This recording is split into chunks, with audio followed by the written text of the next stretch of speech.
Yeah. Deep-rooted conversations, real talk, real roots, real us, souls. Soft rain, no middleman between the truth. I can see it in your eyes, you got it. Pain got your heart moving cautious. Different worlds with the same kind of scars here. Different roads, but somehow we still crossed it. Mad cause the world never listened right. Mad cause your truth always turned.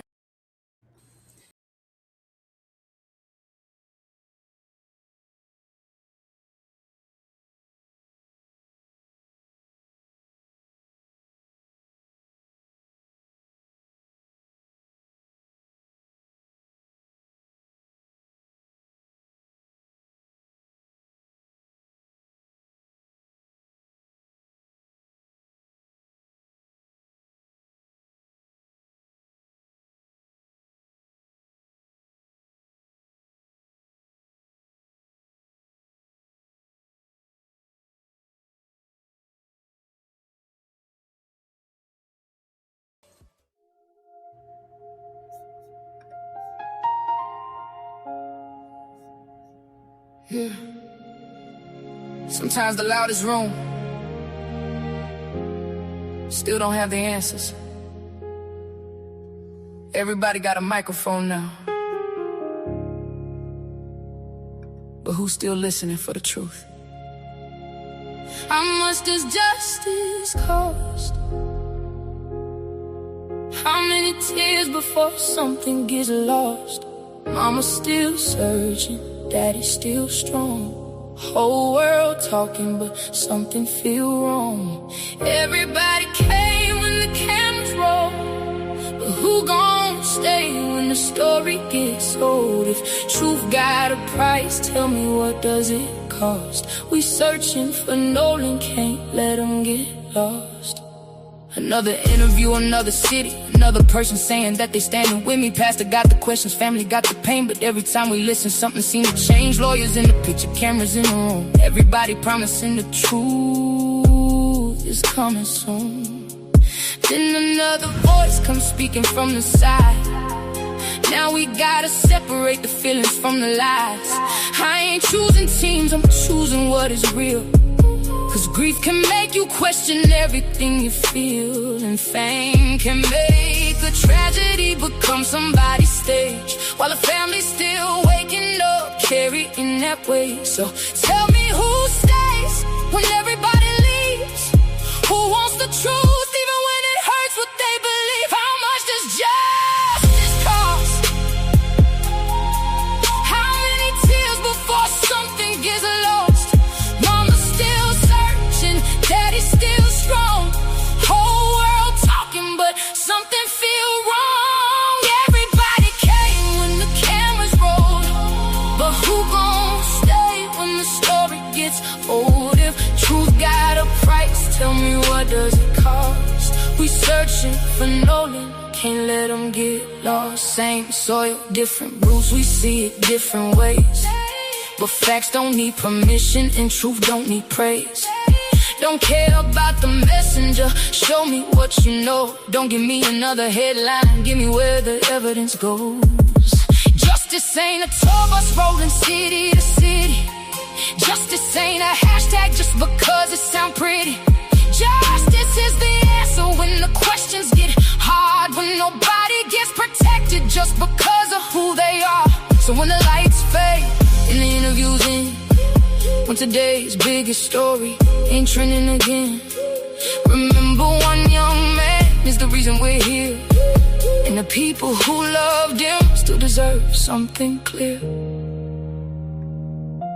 Maybe justice ain't loud,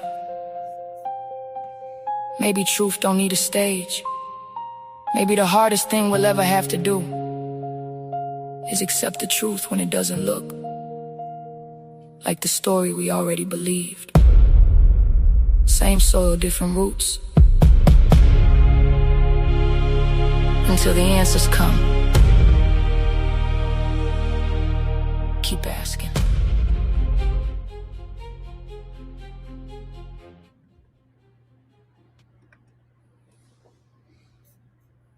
You muted.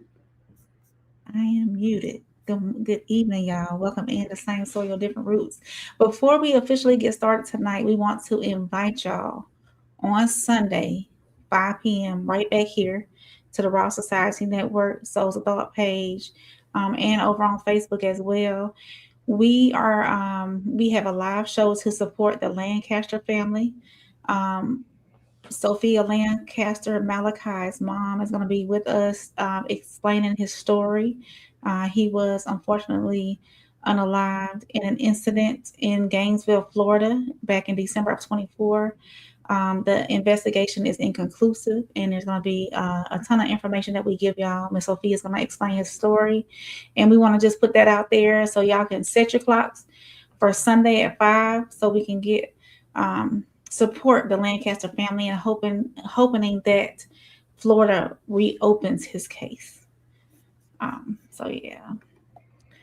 So yeah, make sure y'all do that. We'll see y'all on Sunday at 5 p.m. sharp, right back here at the Raw Society Network, Solar Thought, and Raw Society Network on Facebook as well. So let's get into it, y'all. Tonight, we're not here to tell you what to believe. We're here to ask you whether everything we've been told still fits together. Nolan Wells' parents sat down with Pastor Jamal Bryant, continuing their public fight for answers and justice. But while that conversation is happening, another voice enters the picture. The Cajun Navy is speaking out about its experience surrounding the case, including comments involving Ben Crump. And that raises a bigger question. Are we watching a movement towards justice, or are we watching the original narrative begin to unravel? Because there's a difference between seeking answers and protecting a narrative. There's a difference between raising awareness and creating a tour around tragedy. And when justice is the destination, every interview, every public statement, every contradiction, and every unanswered question deserves scrutiny, no matter which side it comes from. So tonight, we're going to put emotion on the side. We're going to put assumptions on the other, one side, and assumptions on the other. And right down the middle, we'll follow the facts. Same soil, different roots. This is Town Hall number 5, episode 15. Is this tour worth the cost of justice? So let's talk about it. Yeah. Deep rooted conversations, real talk, real words, real us, souls. Soft rain, no middleman between the truth. I can see it in your eyes, you got it. Pain got your heart moving cautious. Different worlds, but the same kind of scars here. Different roads, but somehow we still crossed it. Mad cause the world never listened right. Mad cause your truth always turned. Joke and say I'm a transplant. So I was born in the Philippines. That's where my mom's family is from. But my father's family is from Mississippi. Okay. And so, but I've been here long enough, but I always like to say I'm a transplant. No, I got it. I wanted to ask, because people have a different perspective of Mississippi historically, and not in actuality. Yeah. And so when we hear about Mississippi, my head is going directly to Mississippi burning. I'm going to turn left and deal with Medgar Evers. I'm going to turn right and deal with Emmett Till.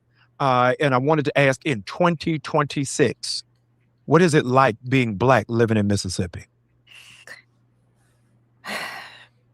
I would say that you would hope that in 2026, right? You would hope that racially things would improve. Yeah. And this is where I find, because I personally love history. Yeah. It's one of my favorite subjects.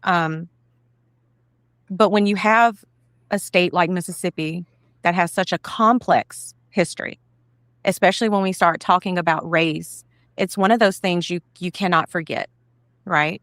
But that's also why it's important to teach actual history. So then we know, okay, where are we going from here? Yeah. How can we improve things? Because when we try to simply just remove things or not think about it, and that's a whole other issue, is because it doesn't affect me, I don't worry about that. Yes. But that's the thing when in the Bible, when it says love thy neighbor, right? That's how you love your neighbor, truly, is being concerned about their well-being, their health, things that they need. Yeah. So in a state like Mississippi that has the history it has, sometimes, you know, you don't want to think negatively, right? You always want to, and maybe this is just the way I was raised. Yeah. You want to try to be positive and see the good in things, but there's always that little part of you that's like, I really hope this isn't what I know it could potentially be. Right. And so in raising our children, you know, we were very open and honest about those things, especially because the way I was raised. So my mother's Filipino, but my grandmother, my paternal grandmother, she is half white. Oh, wow. So now that I'm kind of getting this blowback and people are saying, oh, you're racist. I'm like, well, first of all, do you understand the definition of racism and what comes with that? But then two, again, you know, I was raised that, you know, hey, and this is a Mississippi. So, you know, the Bible thumpers. Yes. Heavy into church when we were younger. And it was always one of those, you know, love and show respect until that person shows you otherwise. But also to having that discernment. Yeah. And that's the thing when you're building relationships, right? You can't just take that person for face value. You have to understand who they are, not just, you know, on the outside, but spiritually. Like where are they at? And those are the things that he and I have tried to teach our kids. We've instilled in our children. But of course, when children get older, you know, they're going to make their own decisions. But it's the hope that they're always going to do what's best for them. Yeah. You all have how many children? So we have 6 children. 6. The youngest is how old? 15. 15. So walk me through, because so much of the focus has been on the two of you. And people are not really saying that this is not just a son, it's also a brother. Absolutely. And so walk us through how the siblings are dealing with this, not just in the grief, but because they are of age, contending with social media. Are y'all having to pull them back? So I'm so glad you asked this because in passing, like, you know, of course, we kind of see little comments and a lot of people are like, well, what about the siblings? You guys don't ever, but this is the thing. And that's done, you know, intentionally. Yeah. Our goal is to always protect them, even though 3 of them are adults. Yeah. We still want to provide that protection. That's great. They try to stay away from social media. Yeah. One of our kiddos is in therapy. The oldest is in therapy and kind of just dealing with those emotions because, again, they lost a brother. That wasn't just their brother. That was their friend. That was the person, you know, that kept some of their secrets, you know. How's it been for the youngest going back to school? You know, so it's one thing to be able to. So for them, we've, you know, one question we ask, but we don't ask like every day is, how are you feeling? Yeah. I like to ask, is there something we can do? Yeah. Is there someplace we can take you? Is there something you need us to get for you? Yeah. Because sometimes simply just asking, are you okay? Or how are you feeling? Because children at that age, they can't always fully express themselves verbally on what they're feeling. Yeah. So, you know, asking what can we do for you sometimes is a little bit better because that gives them an outlet. But I'm gonna let Mo answer. Come on, Mo. So I want to stop there before Mo gets the his conversation. She never answered the question that Pastor Jamal asked her. And tonight we're here to talk about a lot of information that's coming out, a lot of things that are going on, because I'm starting to feel that we're losing the sight of justice for Nolan. And Rain, you can correct me if I'm wrong. Super Matt, you can correct me if I'm wrong. Anybody in the chat can correct me if I'm wrong. That's why I skipped always 12 minutes in, because the first 12 minutes they were talking about how they met. Her working at a cell phone store. I'm trying to see how do these small micro conversations get us to the justice for Nolan. Like at this point, are we just doing tour stops, or like what is this? Like what are we doing here? Like I'm just trying to understand, because she never answered the question about what racism looks like in Mississippi. No. She really went more into that she's not Black, and never really got to an answer. So just trying to see where we are with this. Are we seeking justice, or are we now creating small mini documentaries? What are we doing? You know, in my opinion, I think that this tour for justice that they're going on, speaking of different cities, bringing light to their situation or trying to bring light to their situation, I truly believe that they feel that this will bring them justice. And unfortunately, I don't think it will. They can go all over the world, United States, and this alone is not going to bring them that closure that they need. The closure that they need is from Mississippi. The closure that they need is from the investigation. That's the closure they need.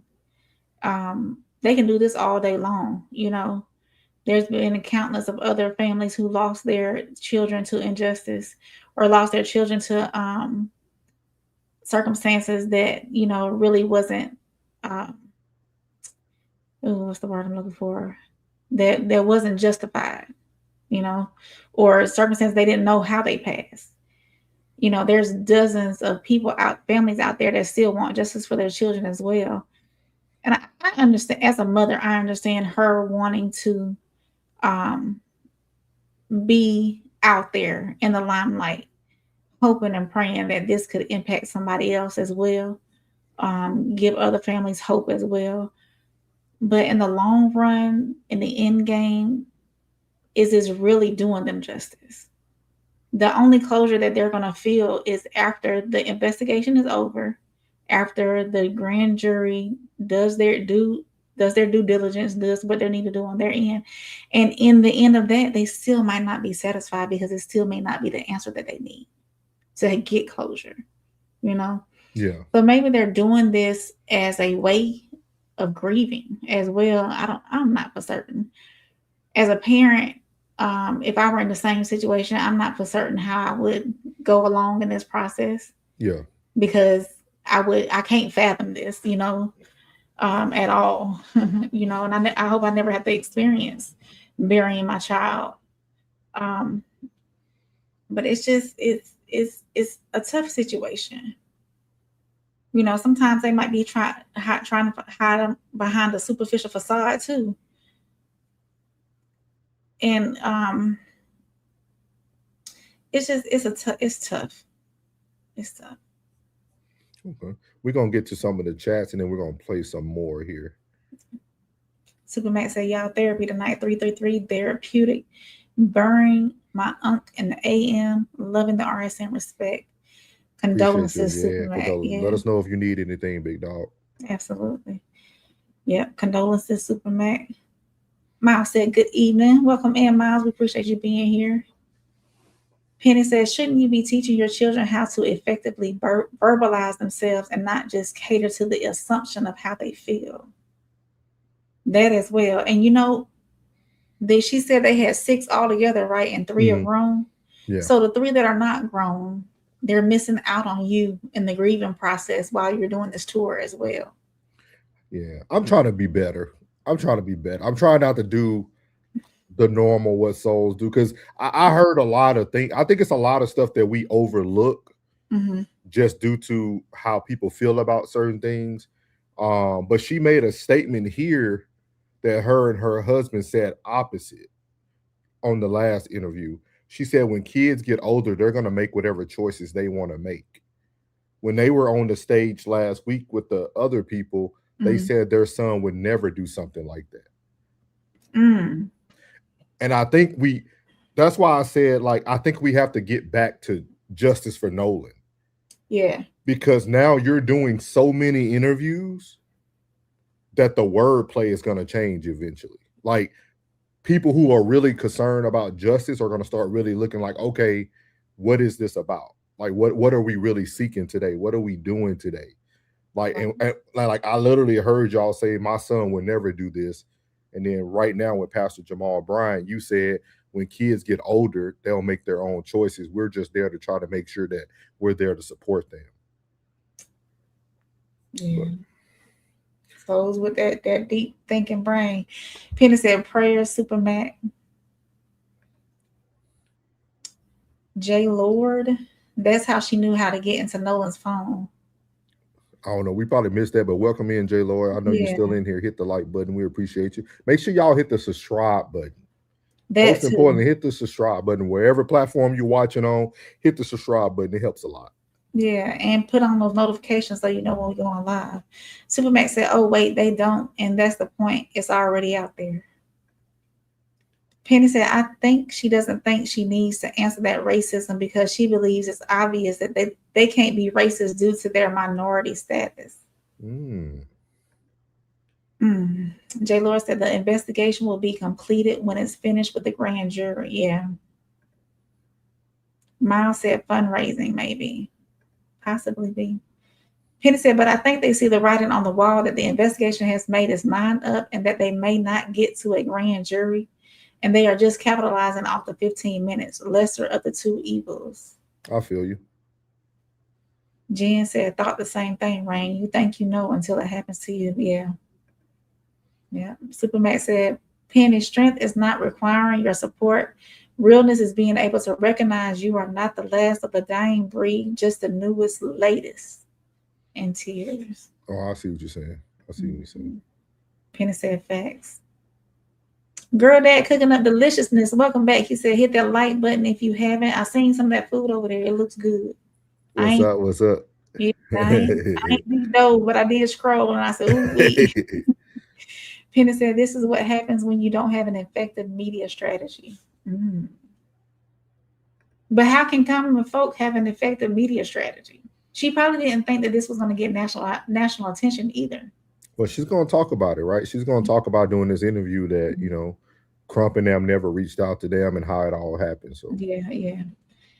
Jen says to some it may be she's doing too much, to others she may not be doing enough. Yeah. J. Lord said the three oldest are from Briscoe and Nolan is Wells. Rest in peace, Nolan. Oh, shout out to you, J. Lord. Supermax said your regular thing is the thing, souls needing the same energy regularly. Not fate for now. Is love to the RSN, no extras respect. Yeah, I just try to, you know, Super Mac, you know, I don't want people to feel like I'm not like empathetic to what's going on. But I just think we have to be very aware of everything we say is being scrutinized. And it's like just at least be consistent if you're gonna do your tour or whatever. Right. J. Lord said, in Jackson County, all unnatural deaths go to an investigative grand jury. Penny said, Rain, they're not common now with Crump and all. You could probably say that at the beginning, but not now. Yeah. Superman said, Penny always chat 333 moral leadership, a test when I catch the live. Yes, sir. Yes, sir. All right, y'all, we're going to play a little bit more here. As far as the youngest, he's been busy. So school has started. Yeah. They're practicing early in the morning, so that keeps them busy. So school and football is keeping them busy. And he's more focused now because over the summer, him and Nolan, their bond got stronger because they both play the same position, receiver. Yeah. So Nolan was teaching him stuff and he was understanding the things that he was teaching him to get better. So his focus has gotten laser sharp. He really wants to do good, not just for himself, but to make his brother proud. And he's constantly telling his mom that I'm gonna do it for you and you guys and Nolan. So he's really focused on having. I have no doubt in my mind he's gonna be great. So that all the kids aren't by him then. I'm assuming not. Okay. Great. No, like I said, it's this fire inside of him that burns, that he wants to be the best. He wants to be better than his brother, but that's kind of like iron sharpens iron. No, it's you know, the competition makes them better. And with this happening, play sports? Yes, sir. Yes, sir. I played football all my life.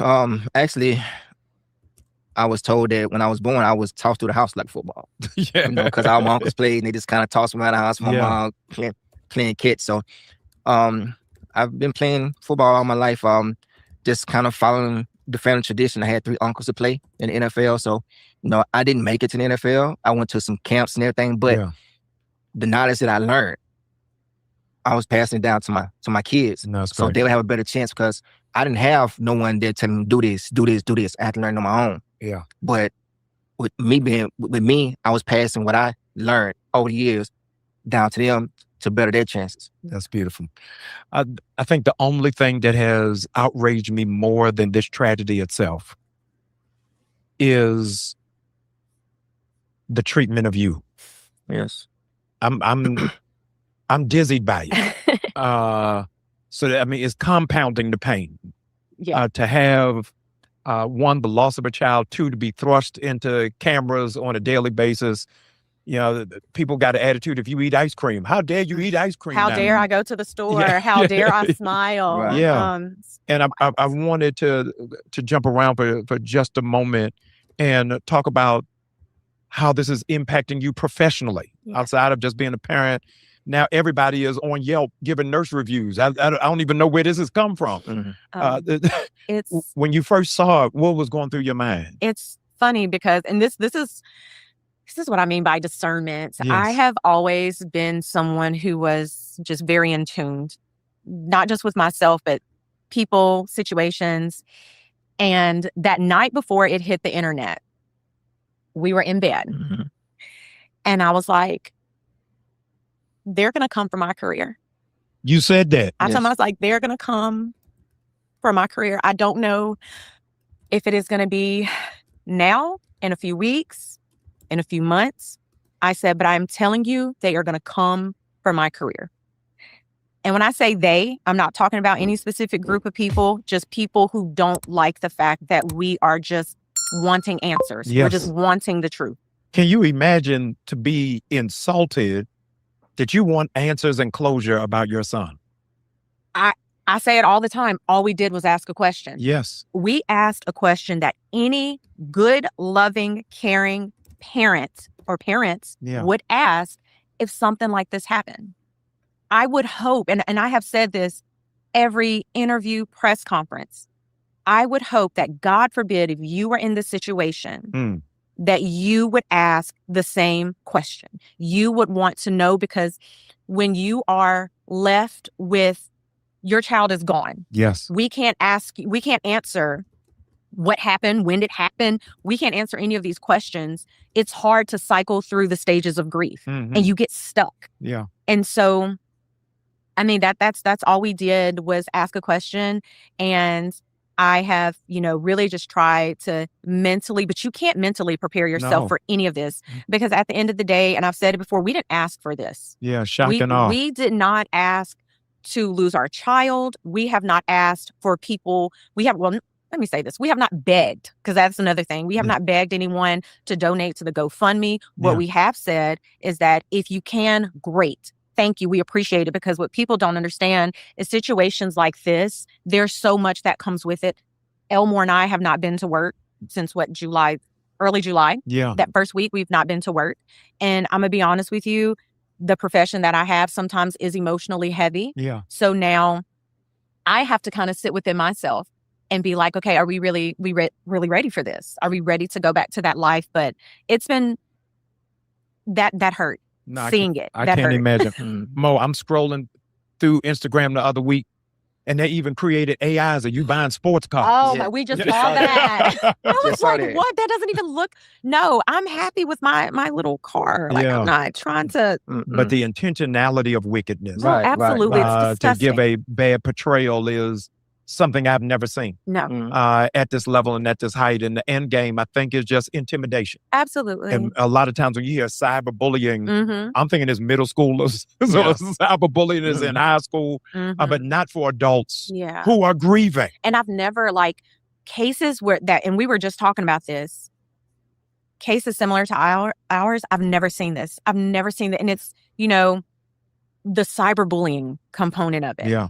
And so, and I hate to say it, but it's so sad. Like, sometimes it takes you to a place. And so as I'm sitting here experiencing this, I think about kids, particularly in our community. Her name was Aubrey Wyatt. I think about those situations and I'm like, my God, feel like sometimes I'm barely holding on. Wow. This, just thinking from a child's perspective who hasn't been through life, who hasn't been through anything, to know that they would have to endure something like this, because this stuff is taught. You're not And that's why as parents, we have to be careful because you guys, this is not cool. Like bullying other people. If you have children, your children are going to see this at some point. Oh, no, for sure. And then that carries over to, you know, how they're going to behave and how they're going to treat others. Yeah. What, I lost my mother almost 2 years ago. I'm so sorry.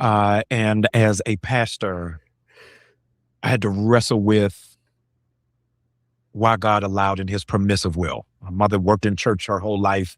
If you wanted a prayer through, take it to my mother. Yeah. And then you add to that, my mother passed 45 days before my wedding. Oh. And I cried at my wedding. I told my wife, I had one. So we're going to stop it there because I don't know if you guys were able to see the whole interview, but this was pretty much the atmosphere of the interview. It was not about Nolan Wells. It was about everything else that was going on. Just like when y'all heard Pastor Jamal Bryant say he's baffled by what's going on with these parents. The same thing happened to Carmelo Anthony parents. People were accusing them of buying homes, buying cars. That's pretty typical of what's been going on in most of these very visible cases. With that being said, the biggest thing tonight is all about, and we posed this question before on Town Hall. What does justice look like? Like, what does justice look like? How long should people have to be so empathetic to a point where it's like, okay, but we're not talking about Nolan. Like, none of this talks about Nolan. No. And then if somebody does investigation work like we have, but we're not going to put it out there, we can, like, we know about the family, then we in the wrong. But it's like, well, y'all not talking about Nolan no more. Like, you're not talking about Nolan. Like, we're up here now just throwing things at the wall, hoping it stick or like. And the craziest thing is this: Nolan was a great young man. Like, we're not even fighting against the character of Nolan. Like, you don't have to go on no campaign talking about how great of a person he was. Everybody knows it. Yeah. No one has said there's not a negative thing the world has said about Nolan. No one. This tour does not need, like, he doesn't need any character references. He was a great young man on the verge of going to the next level in football. So it comes a point where we have to ask what is going on here. You know, you stop in Georgia, you're doing his birthday celebration at a AME's church, singing happy birthday on the stage. Pastor Jamal Bryant somehow spoke at that event that's not even his church. Then the next day you're on an interview with him. Like, I guess like Rain and Jen said, maybe everybody agrees differently, maybe everybody does things differently. But my biggest thing is, like, where's the justice? Where's the justice piece? That's where I come in to ask the questions. Like, when you guys come here and watch Miss Lancaster on Sunday, you will see what it sounds like. Yeah. Like, we got to talk to her already. You will see what it sounds like for a mother who's been fighting for years now for justice. 2 years. And it looks totally different. It sounds different. She carries herself differently. Like, it's levels to everything. So we just got to start being very transparent at some point. Mm-hmm. You got anything, Rain? No, we can move forward. All right. I'm going to get to some of these right here. Penny says, so we championing other causes.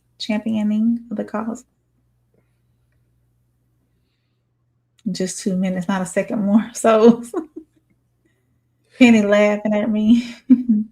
Matt said, this superior content, gut-wrenching heartbreak requires levity. 333, the live is chat. J. Lord said, I've watched it 3 times, laughing. Yeah.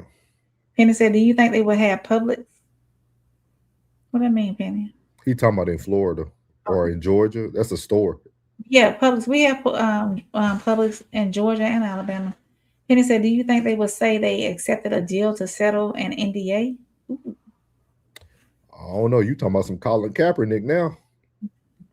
J. Lord said, Nolan's death is a loss for society. That's a fact. We agree with you. It's just me. Said, yeah, didn't get that. Welcome in. It's just me. J. Lord said, it's not about justice. It's about something much bigger. Supermax said, so y'all live at the same time? Wow. So Penny said, like a Kaepernick situation. Oh, man. I ain't even see that. We said the same thing. Penny said, they changing the channel quick. Yeah. I don't know, y'all. I don't know. We're just here to bring y'all facts, bring y'all details, share the information that we're getting throughout the night. We're going to keep reminding you guys of the Lancaster family. They will be on Same Soils, Different Roots this Sunday, 5 p.m. Eastern Standard Time, 4 p.m. Central Standard Time. I will ask everybody who comes into the town halls to come and support this family. And it does have nothing to do with monetary, just coming to support, come to hear her story. This story has a lot of loose ends. I think you guys will be very intrigued about this story, and it has a lot of similarities. So I will highly encourage everybody to come out and support. Yes, great mother. We got to speak to her. It was yesterday. We got to speak to her yesterday for a while. So she will be up again Sunday. So just make sure you guys can come up and support, man, even if it's just stopping in, throwing some prayer hands, whatever you're going to do. But she has an amazing story, amazing heart. You can actually tell. Yeah, And she's truly just seeking justice. She has no, like, it's like no ill will at all. Like, it's like a pure, you guys will get to see it. So she wants closure and a conclusion. That's what she said. She just wants closure and a conclusion. It's a lot of things that aren't making sense, aren't adding up. So and that's what she's seeking. So that's her form of justice. So shout out to the Lancaster family. The mother, Sophie, will be here on Sunday. So we're going to move into our next town hall. The next town hall is going to take us over to oh man, I thought I had so it's going to take us over to Officer Tatum. Again, I know everybody's not a fan of Officer Tatum, but this interview actually tells us a lot. This is going to be coming from the Cajun Navy, opens up about their communication with the Wells family and how things changed as Ben Crump was introduced to the situation. So some good information here, and we're going to go ahead and get it lined up for y'all. So here we go. And that was presented, and it was rejected. Easiest about this as it relates to the Nolan Wells case, I had no idea what the Cajun Navy was. At first, I was like, is this a part of the Navy? And then I realized very quickly this may be a private organization that does good work. But can you explain to the audience what exactly is the United Cajun Navy and what's your job description in that? Sure, absolutely. First of all, thanks for having me. United Cajun Navy, we're a nonprofit. We're a 501c3. Easiest way to explain it is disaster response, relief, and recovery organization. So what I specialize in is search and rescue, search and recovery operations. I help find missing people. But outside of that, our organization does a lot of blue sky stuff. We do food drives. We do toy drive. Last year was close to 600,000 toys we handed out. So we really run the gamut from disasters and blue skies. Community involvement is the biggest thing, the easiest way to explain it. That's awesome. And it's all volunteer work, or how's that work? All volunteers, man. 100% volunteer. Wow, that's incredible. And so as it relates to the Nolan Wells case, can you walk me through when you were first notified and what were the first few things that you did as a response? Sure. So late that night, early Sunday morning, I received a Facebook Messenger call from somebody that had been noticing it on Facebook on what was going on with is this July the 4th? And the posts about. Oh, July the 4th? It'd be early morning, July 5th. Early morning, okay. The 5th. So early morning there, and I started reading into it, right? There were some Facebook posts. Then I got a call. I got a call from Miss Christine. Christine called me up. I'm thinking it was 7:30-ish, 7:45 that morning, and we discussed what was going on. So I asked a lot of questions, physical description, and I asked some hard questions, mental health crisis, any kind of habits, anything like that. And basically what she told me is that her son had gone out the day before that on the 4th with a bunch of his friends. That's key, with a bunch of his friends, and they were partying on Horn Island. I It's a big, and he didn't return home. So what from that phone conversation is I quickly say, hey, let's memorialize everything, right? Ask her to put it all to me in a text message. So from there, we communicated both in phone and on text. But if there was anything important that needed to be relayed, I wanted to make sure that I memorialized it, documented it, and I'd send a text message back. So starting that Sunday morning, the text messaging and communication started. My organization, we have a lot of volunteers in that area, and my vice president was there as well. And we started mobilizing people quickly to go out to Horn Island to start looking. We had some surface vessels, some boats, and drones. Y'all check this out. If you need custom shirts, hats, or gear, check out Pure Choice Apparel. And check us. Got on the search, or did she say, hey, he's a model citizen, which is what I've heard, and everything was good. He didn't come home. Absolutely. So she didn't say that there were any mental health crisis or any mental health issues going on, and explained to me about her son. Again, model citizen, great kid. Everybody's all-American, the guy everybody wanted to hang out with. Did say that he had been drinking the day before, but he was out with a bunch of his friends and didn't make it back home. And the initial search effort, what did that look like? You said you guys had boats, you had the people in the air. Was there any people physically on the island? Were there people in the water? Can you explain, what that initial effort was?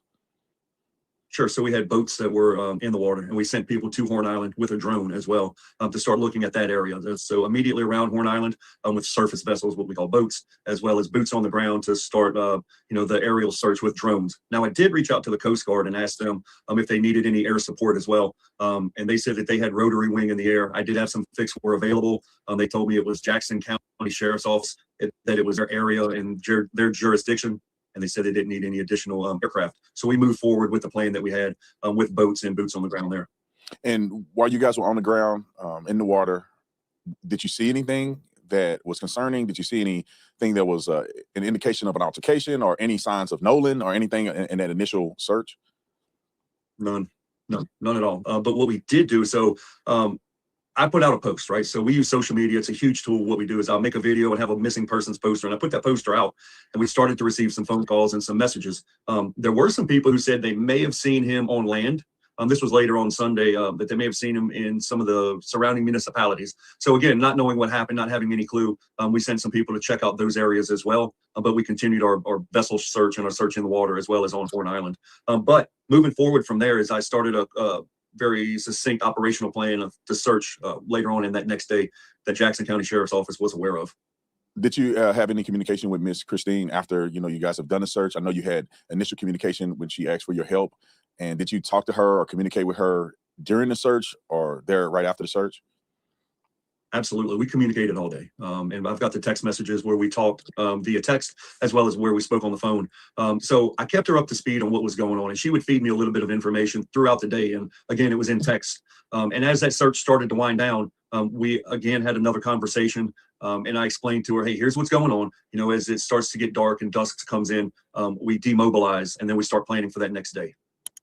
And did you get any indication that she was concerned about race or it being a factor in this or foul play or anything like that? Did you, when you first talked to her, because this is fresh, I don't think the media even had an understanding of how she felt being presented to them. You were one of the first people in this intimate time that she was searching for her son, had a chance to communicate with her. At this point in your communication with her, was there any indication that she was concerned about a racial dynamic or any foul play, or was it just a mom looking for, trying to find out what happened to her son?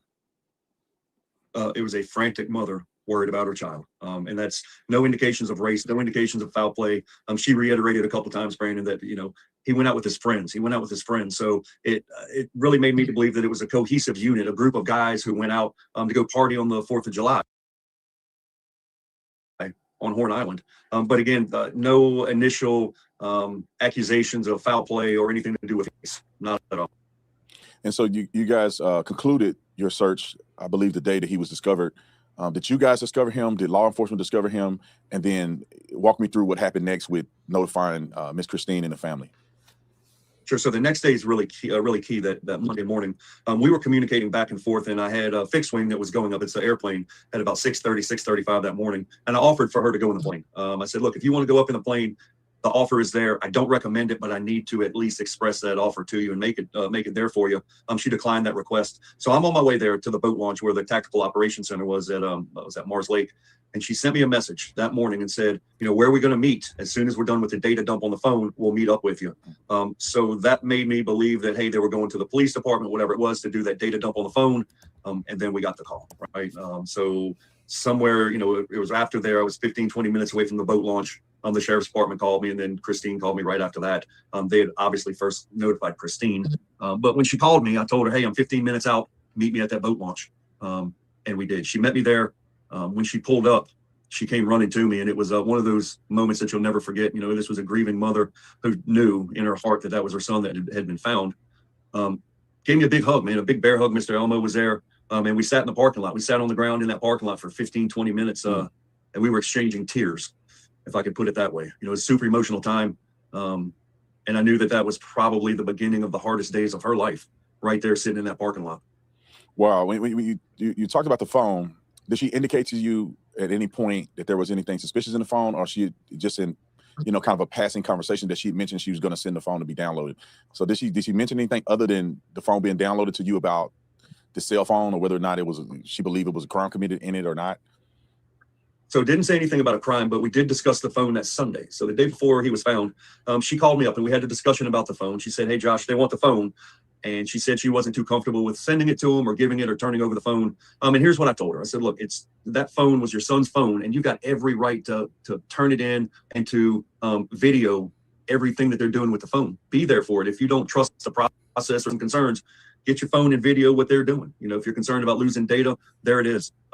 She seemed to be comfortable with that when I told her that. Look, I'm not law enforcement whatsoever. But I know that she's going through a hard time, and I just wanted to let her know that every part of the step with anything that she has, for her to document that she's afraid of losing some of the data or the integrity of that data. Right. So in the early stages of the phone, she did express, without any coercion whatsoever that you know of, that she believed that there may have been reason for her to turn that phone over. Absolutely. And then Nolan was recovered. You met with her. You guys exchanged tears and I guess sadness for Nolan, who was from all accounts an incredible young man. And then what happened next? Did you guys ever go to actually identify the body, or what happened after that? So this is a key part, right? So she asked me to be a part when they go to the coroner's office. So they didn't bring his body to that location. They brought his body to a secondary location, as the hospital, the coroner's office. So she asked me to be a part of it. Of course, yes, ma'am. Anything I can do to help you. So we got in a convoy and we went that way. We went to the coroner's office. Sat down at the table. It was myself, the family, Miss Christine, Mr. Elmore, the coroner. I was right by her. Coroner comes in, and of course, it's difficult. It's a difficult conversation for anybody to have. I'm sure you're familiar with them. The coroner said, he believes that it's Nolan. 99.9% sure, whatever the stat was, but he still wanted to get a swab or get some DNA so they could double check. Said, according to the appearance in the photographs you've seen, it appeared to be Nolan. But he also said something very key, that there was no initial appearance of foul play. So to me, immediately what I thought was, no blunt force trauma, nothing visible right there, right? And obviously there needed to be a further investigation, but the coroner did say that. The questions were asked, just some, hey, can we see him, blah, blah, blah, these things. But also the question I asked was, hey, Mr. Coroner, can you please explain the process of how it's going to move forward? It's just one of those things that the family needs to understand. And what he did was explain how they're going to move Nolan to the crime lab so they could fulfill all the autopsies and everything that way.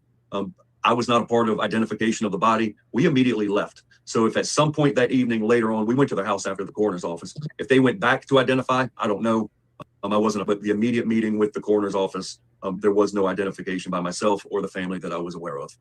And based on, at this point, from all of your engagement with the family and also with elements of law enforcement, did you have any concerns of impropriety, meaning that you felt as if law enforcement would not handle the case appropriately in the involvement that you had?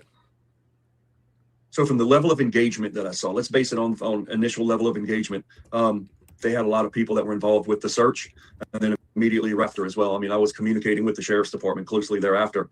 I did not observe or have a feeling of any lack of engagement or anything like that. I think they were engaged. And then as the case moved on, I believe their level of engagement was appropriate because they knew this case is under a microscope. Everybody's out there watching. It's international news. And I want to just ask you a personal opinion about this, because one of the elements that we've been trying to get out to the world is because this has turned into a racial dynamic. And just on your experience, I don't know, how long have you been living in this area, or, you know, living in Mississippi around this Ocean Springs? So I live in Louisiana, about an hour and 20 from Ocean Springs, all my life, 30 plus years. Getting old. Being you got a big old gray beard. Right. being in that area your whole life, or a majority of your life, like, do you notice any real racial tension? And I say real, I'm saying just from in your opinion, is there a element of racial tension in either the Louisiana area or near Horn Island and the Ocean Springs area that you have personally experienced? So there's this perceived element of racial tension in the South, right? Let's call it the South as a whole. I personally have not had any or observed any gross racial tensions whatsoever prior to this. I think that this case has exacerbated some, and there's been some outside influences that have exacerbated some racial tensions for whatever reason it is. We live in the South. Yes, there's a history and there's a past, and I understand that.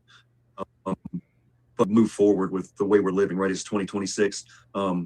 It's a difficult time, and it's a difficult time in the South. It's a difficult time nationwide, right?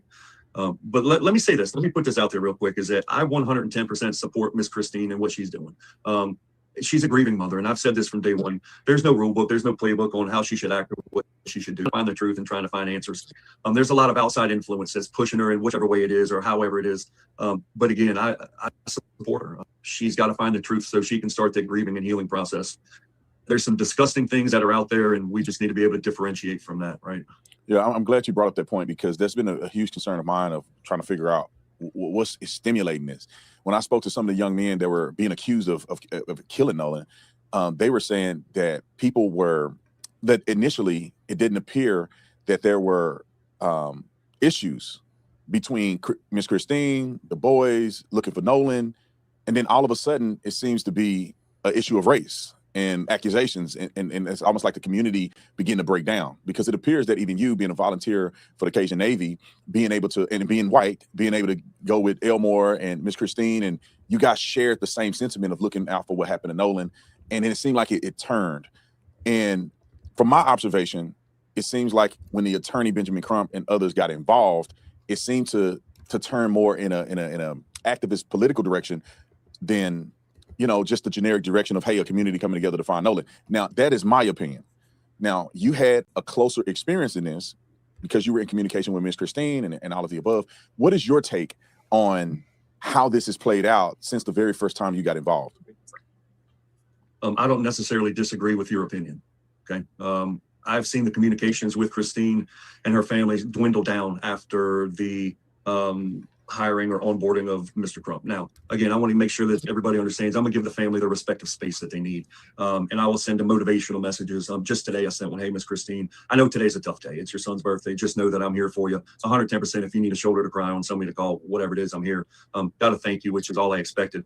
But what I did was watch lengthy communications turn into emojis or the little heart and then thank yous. And it's fine. It's the natural progression of the way the relationship was. But I do feel that outside influence had something to do with it, without a doubt. And that's my opinion, right? So it's unfortunate. You know, a young man lost his life. And there's this issue with the cadaver dog. I don't know the full details of. I want y'all to really pay close attention to this, because the cadaver dogs was something that a lot of different news outlets brought up about.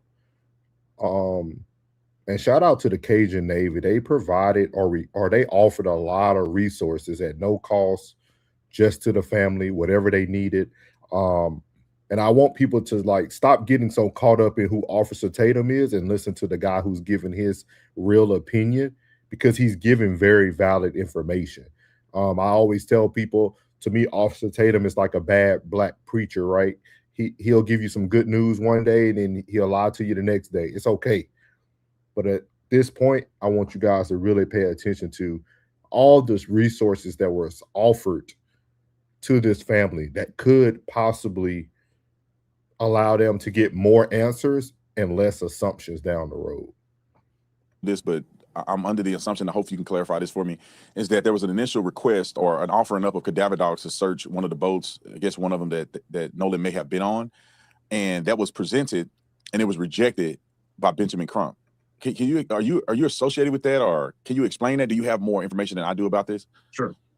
So I was the one who offered the cadaver dogs. Oh, okay. I had a conversation with the lead attorney. I had a conversation with the lead attorney, Liza Park. Again, I've been trying to reach him for a couple of days, and I left message. Couldn't do it. I asked Christine, give me a phone number. I need to talk to somebody. So I sent a text message on, I believe it was the 13th, got a read, no response. And I called that next day on the 14th, had about a 24 minute conversation, but I offered up the services of the cadaver dogs, right? So these are human remain detection dogs. And I told him, I said, hey, look, I've offered them to the sheriff's department, but I'm offering the service to you as well. And here's how it plays out. Those dogs can go to the boat. They can do a search on that boat. And if they alert on that vessel, and they alert as they're working to smell for a cadaver, there's more than likely a pretty big chance that there was a body on that boat. But if they don't alert, it's just the inverse. There may not, and it's a pretty good chance that there wasn't one on there. She explained the concern about them cleaning the vessel. I can pretty much guarantee they didn't clean the vessel with the necessary chemicals or the process that needs to be cleaned. And then that was reconfirmed when I went and spoke to the young men as well, because they told me how they cleaned the boat. And they said, man, Josh, all we did was spray it down with fresh water, because that's a common practice whenever you remove a vessel from salt water. Just spray it down, get the solvent, and go there. But what I told the lead attorney was, if you would like these services, we'll provide the resource, we'll provide the dogs. You're going to have to get the permission. If it's a warrant, if it's you're just asking for permission to look at that vessel, that's on you, not on us. So there, shout out to Jay Lord, giving us some valid information. This is Jay Gill here with the Cajun Navy, and as y'all heard, they offered the cadaver dogs. They even offered the family to, hey, we'll provide the dogs. Y'all just need to go get the subpoena or the warrant so that you can go search the boat. And like he mentioned, it's no way that they would have cleaned the boat well enough to get rid of any evidence that was possible, because he said it is normal for people to go home and spray down their boats because they were in salt water. And we all know salt water will rust up the boat, things of that nature. So it was normal to go wipe down your boat. But I thought it was amazing. We're going to watch a little bit more, but they offered a lot of resources. And I know a lot of people are going to be, because everybody went to blaming the Mississippi, but it's almost like we already knew Mississippi was crap. Why not? You went and got Crump, right? So why not do everything else you need to do to get true answers? I would, as a mother, I would have taken every single,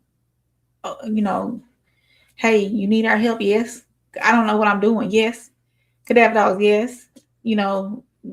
Can we get a subpoena? What do I need to do next? I would have been asking tons of questions, and if whatever the offered help they offered, I would have accepted all of it, because I would not have known anything to do. Yeah. You think we should do? Oh, yeah. Yeah. Absolutely. Yeah. Yep. whatever services you can provide. Yes, definitely. But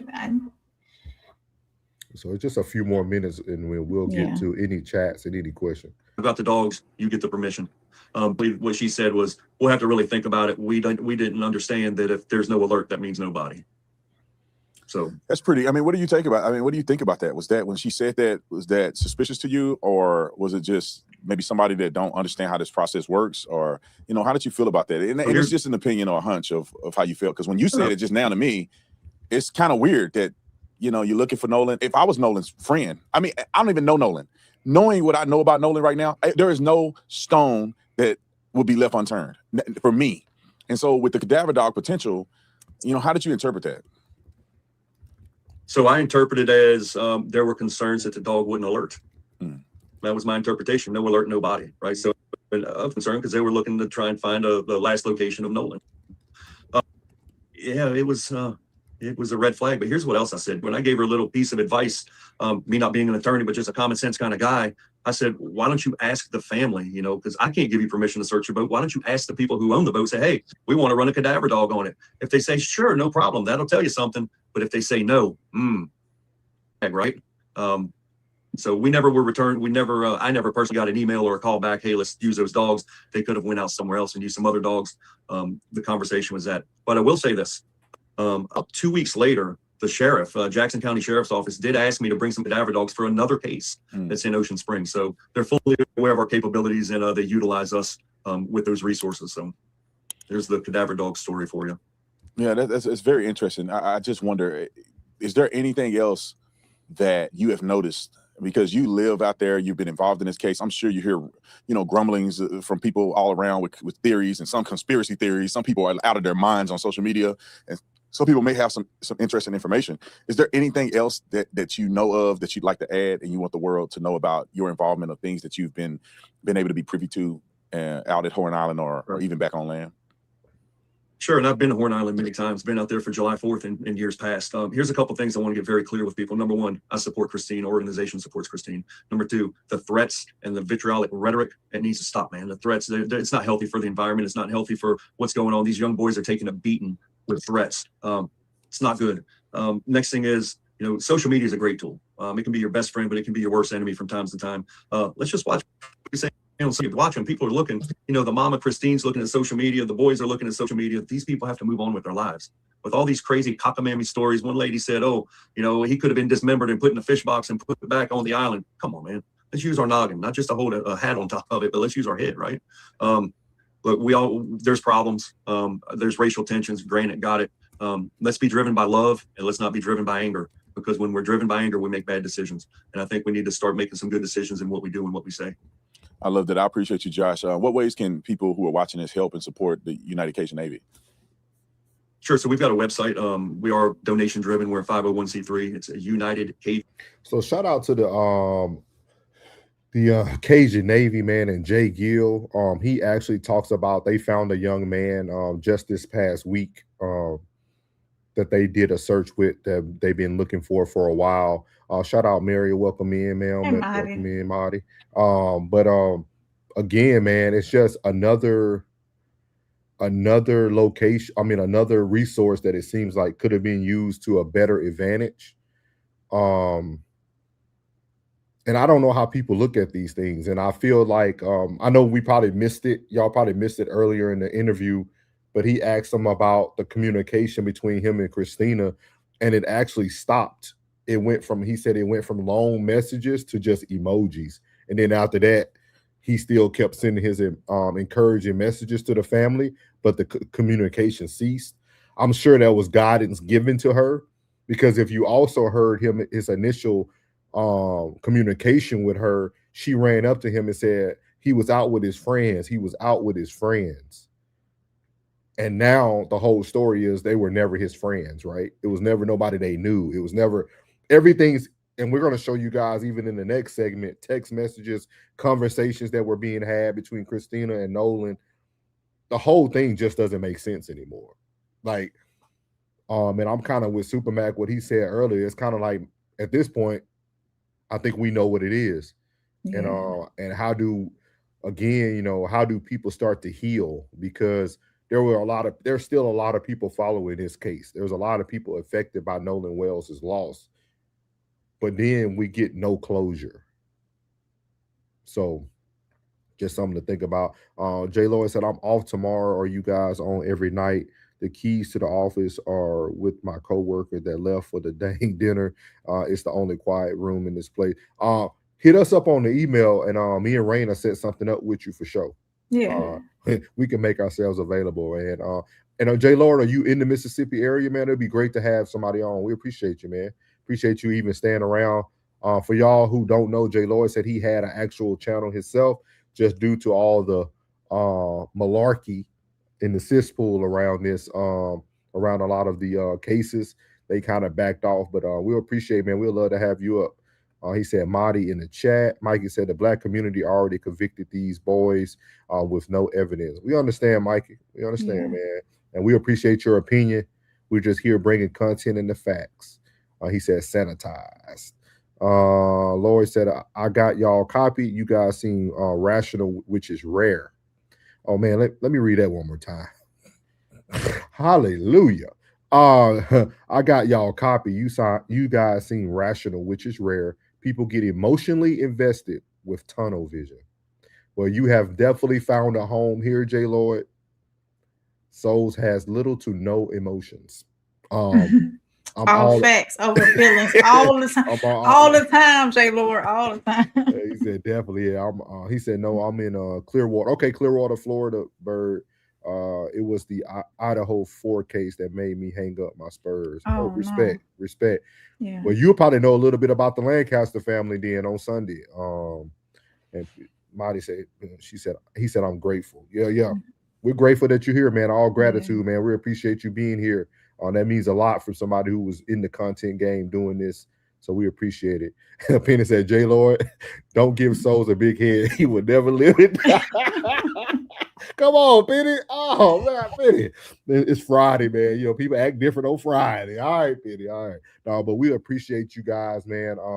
Again, like I said, between every segment, man, we're going to make sure we continue to keep the main thing as well. As we're talking about justice for Nolan Wells, we also want to talk about justice for the Lancaster family, for Malachi Lancaster, who lost his life as well through gun violence. It would have been gun violence, I guess that's how you want to talk about it. But the mother is it Sophia? I call her Sophie. Sophie. Okay. Sophie Lancaster, she will be here with us live on Sunday at 5 p.m. Eastern Standard Time, 4 p.m. Central Standard Time. And we told her she has the floor, so however long she wants to be on speaking. But we really want you guys to come out here and provide somebody real encouragement, real encouragement.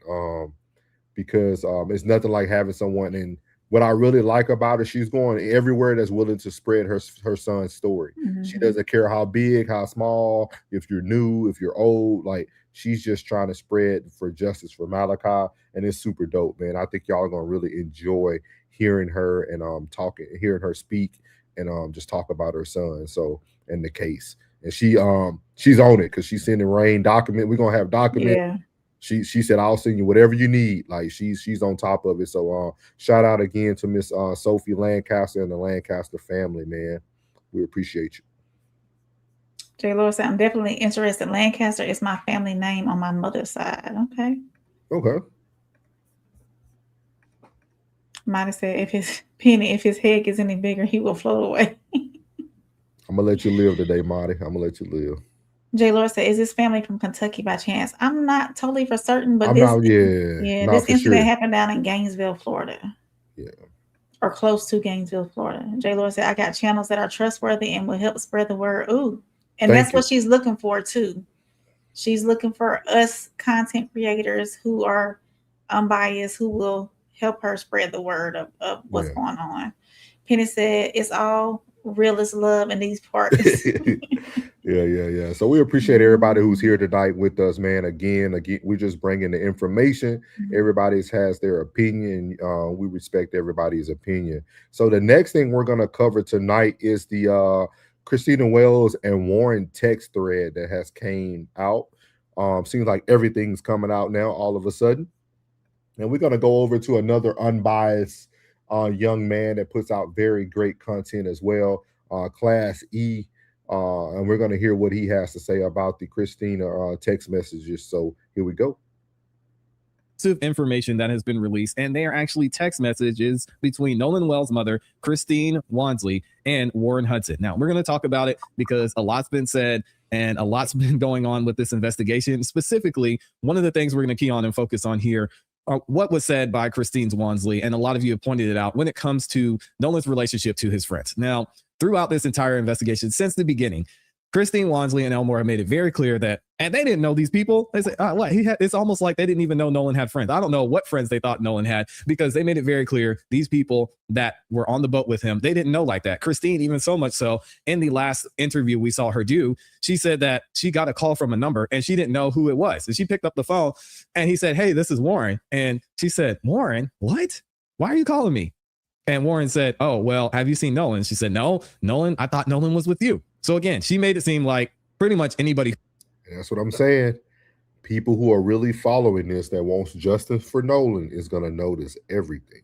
Who's on the other side, they don't know. So I think that's a fair assessment of that situation. But now we're finding out there are actually some text messages that took place back and forth between Christine and Warren. And we have them here thanks to Sarah Fields, who was the first one I saw to post this over on X.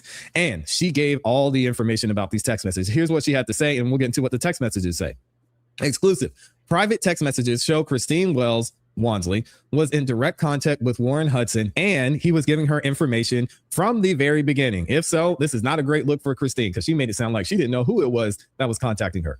I have obtained exclusive private text messages between Christine and Warren Hudson from the hours and days immediately following Nolan Wells' disappearance. And these messages provide some incredibly important context to what the public has been told since this case has exploded across social media. First, she wants to address exactly what the messages show.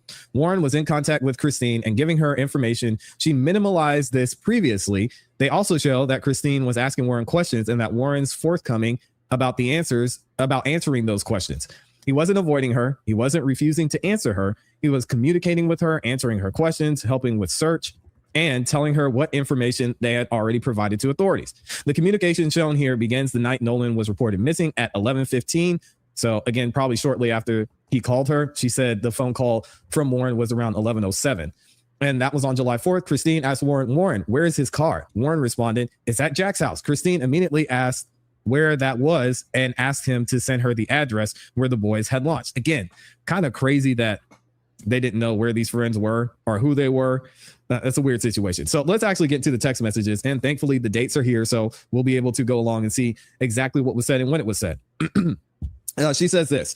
So this is Warren sending this to Christine. And he says, Nolan went out on a 22 Triton offshore.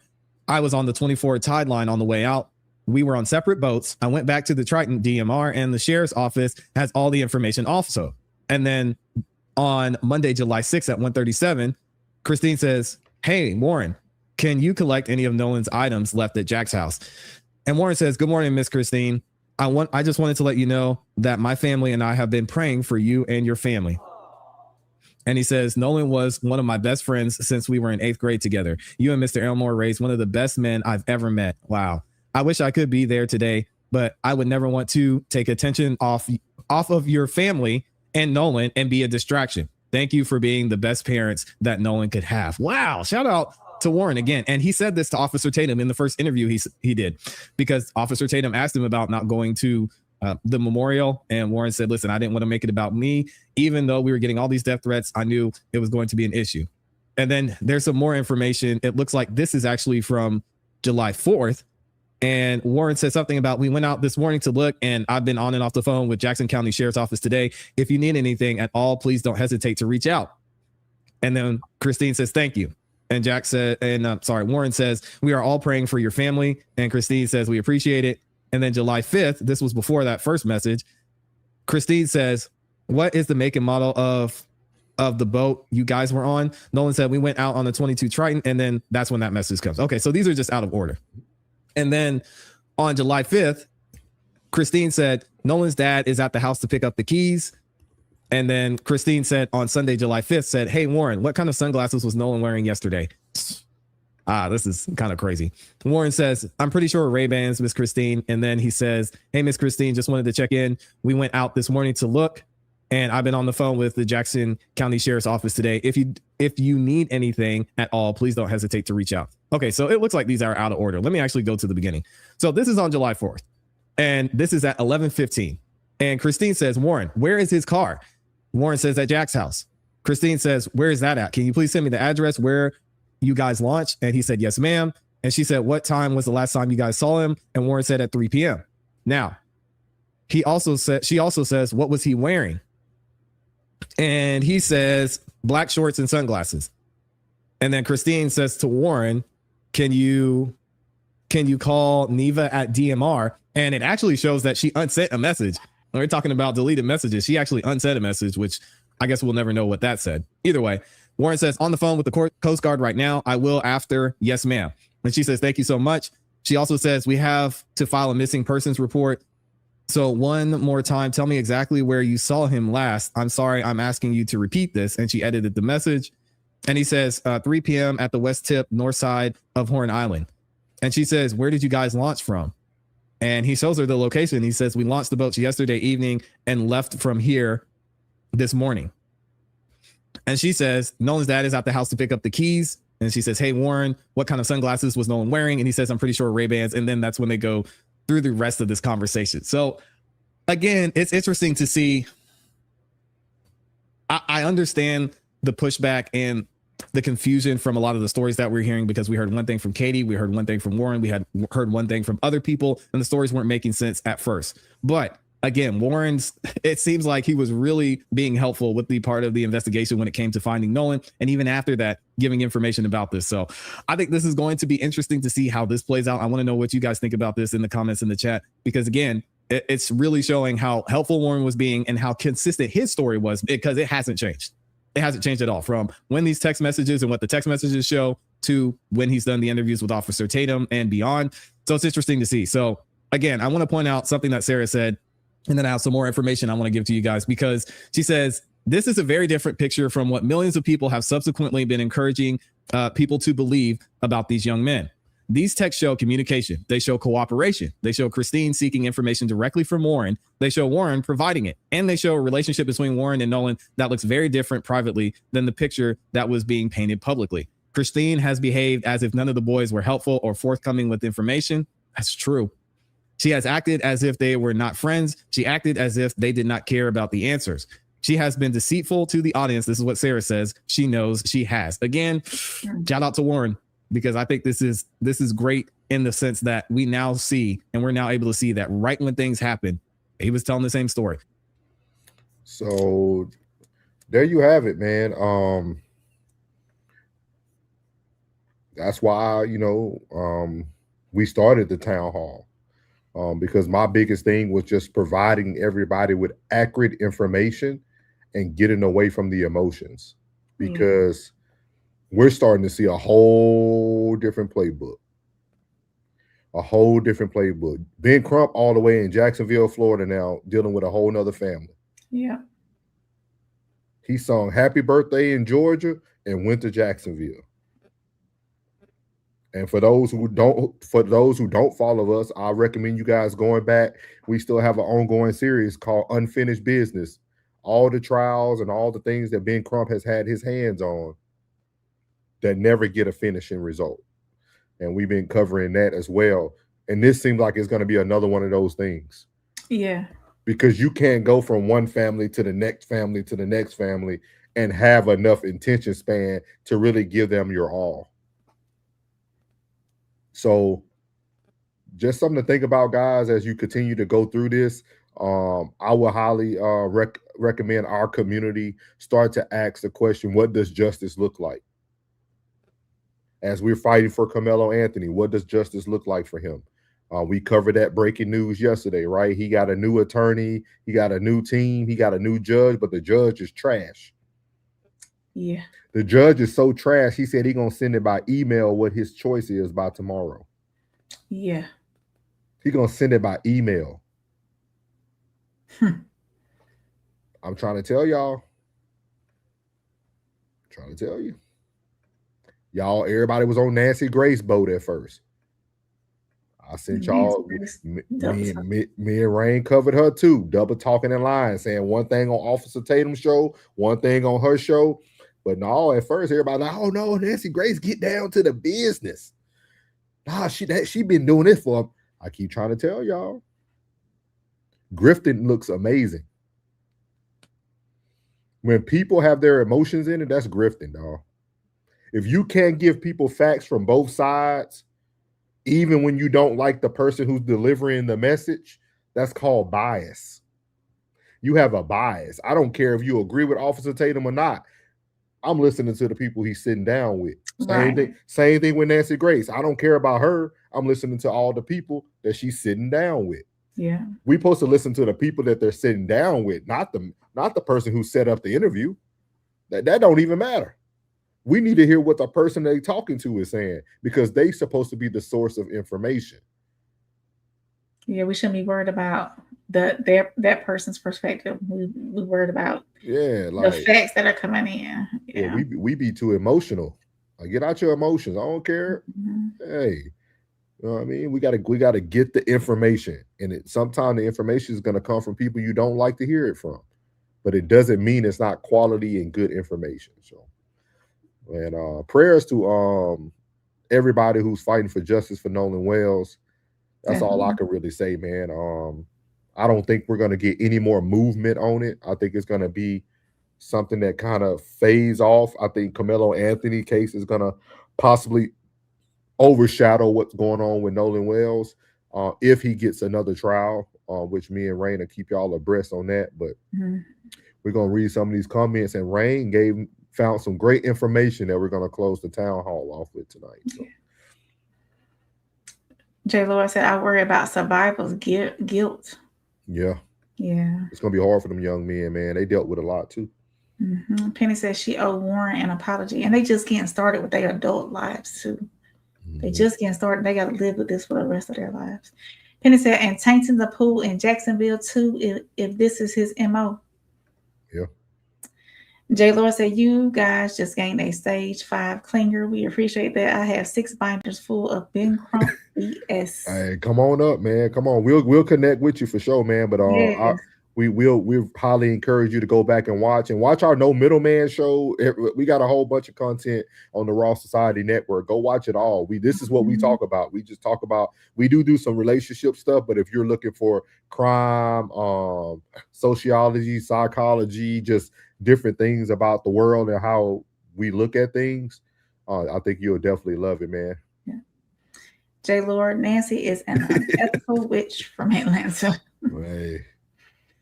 Penny said, ask the question, does Ben Crump really provide a service to the Black community or himself? I'm gonna tell you this, and I'm gonna answer this very unbiased. Ben Crump is a great starter kit, but you have to have knowledge of the justice system. Let me say that again for everybody. He's a great jump to the starter kit, but you have to have the knowledge of the justice system.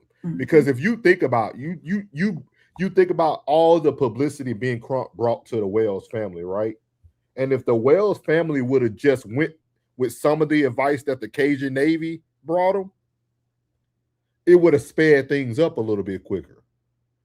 Like, Ben Crump gets you the publicity. You want to be seen. You want everybody's eyes to be on your case. So he's a great starter kit. Ben Crump is like he can boost your battery, even though your alternator gonna make your alternator is bad, but you can boost your battery just enough to get home. But then you try to start it up again in the morning, then you find out it's your alternator that's killing the battery. That's what Ben Crump is. He's that bad alternator.